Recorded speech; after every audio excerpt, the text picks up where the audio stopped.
Hey guys, Mr. Ryan here. Um, my handwriting has dramatically improved overnight, which is awesome. Let me just go over a couple things real quick. So, student work, I was looking at main events yesterday. One of the things I noticed was from some of the ones I was reading, they weren't keeping it in the right, or they weren't keeping it in the same perspective that they began writing it in. So someone started with third person. So like this person was headed to the beaches of Normandy and he was very scared. And then like halfway through it switches to uh, I was so scared, storming the beaches. It's like, okay, well wait, you started as a third person. You can't then switch to first person. Okay, so I'd like you guys, if you're watching this, to then take a look at your essay and see if it is consistently first person, I, me, my, which is fine, or consistently third person, okay, they, them, their. Uh, we need to keep it consistent, otherwise, we're not telling a solid, straightforward narrative.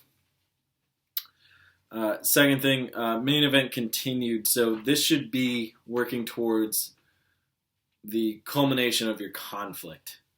In my example, about John Smith being kidnapped by the bandits or soldiers or whatever, he is going to be kidnapped in my main event continued. So the conflict is essentially a point of no return in your story. John Smith can't be, unkidnapped as like that. He has to go through a process of, figuring out how to escape his captors, and that will be the extended ending, or actions leading to conclusion, then extended ending. So you want to make sure your conflict in your main event reaches a point of no return. Okay, something happens to your character, or something happens to the world the character inhabits, and then from there on, the story changes. That's what the conflict is. That's what the main event is. And just to go over just the basic 4 things you need. Again, description, use sensory details. Majority of your main event is sensory details. Okay, the ones I was reading yesterday, I had a hard time figuring out where I was in regards to the world that your story occupied. For some of you. Make sure that your conflict is addressed. So my conflict being, the bandits who capture him. Okay, that's being addressed in my main event.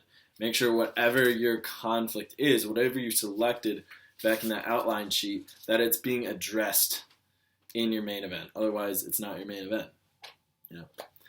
Another thing, thought. Okay, we should understand the protagonist intention. For my example, the protagonist doesn't want to be captured. He wants to go home. He wants to leave the country he's currently fighting in. Dialogue used only when necessary. Okay. Again, you don't want too much back and forth. Any back and forth should be spaced with description and thought and action to give the reader a good feel of what's going on. And make sure at the end of your main event continued that you're setting up your ending, so that you don't have too much to write afterwards, because you only have 30 sentences minimum to write after you're done.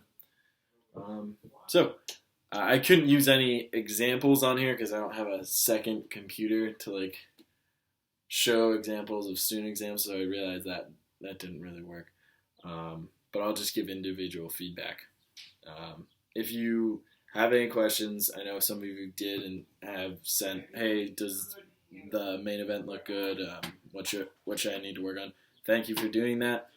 I don't have a lot to do. I appreciate when you guys do that because it helps me help you, and it gives me something to do that is productive for your assignments. So if you have any issues with your essay, please let me know by either sending a comment to one of